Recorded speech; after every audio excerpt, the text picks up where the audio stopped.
dead horse. If you don't have a life of prayer, you're done. And you have to not live it in secret as well. My kids know that I have 6 kids, and so the only way I'm going to get any time with the Lord is if I'm waking up before the sun comes up. And it's not always easy, trust me. It's hard to get up and to get down there in the morning, and that's the only quiet time that I get. But my kids know that I do this every day. And I remember coming home from work one time, and there was one of these little worksheets on the couch that my, 3rd grade daughter had written out. It's one of these kind of fill-in-the-blank things. And the fill-in-the-blank thing was, my blank is my hero because, and she wrote in, my dad is my hero because he prays.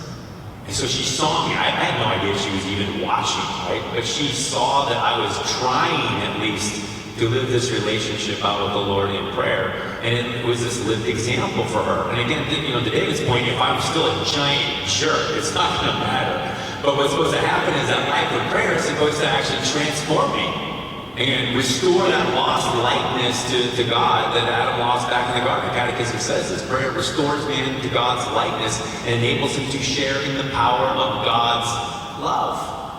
And that's how you continue to work in your kids' life. If your kids have already flown the coop and they're outside of the church, it doesn't mean you're powerless. I'll go back again to what I said before. Start offering yourself up for them in penance. It's way more powerful than you realize. The graces that are at our disposal, guys, are so powerful. There's enough grace in one consecrated host to save the entire world.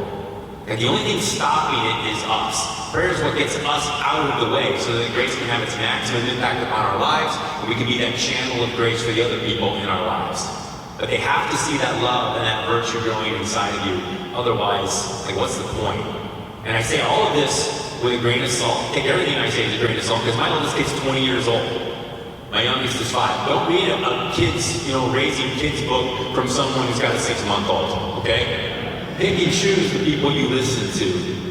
And there's no silver bullet. Again, if you don't feel like a failure because one of your kids has left the faith, they have a free will. You do what you can do and realize, too, that the conversion that takes place is by the power of the Holy Spirit. It's not by you being perfect. You strive for that perfection, but your success is in the Holy Spirit.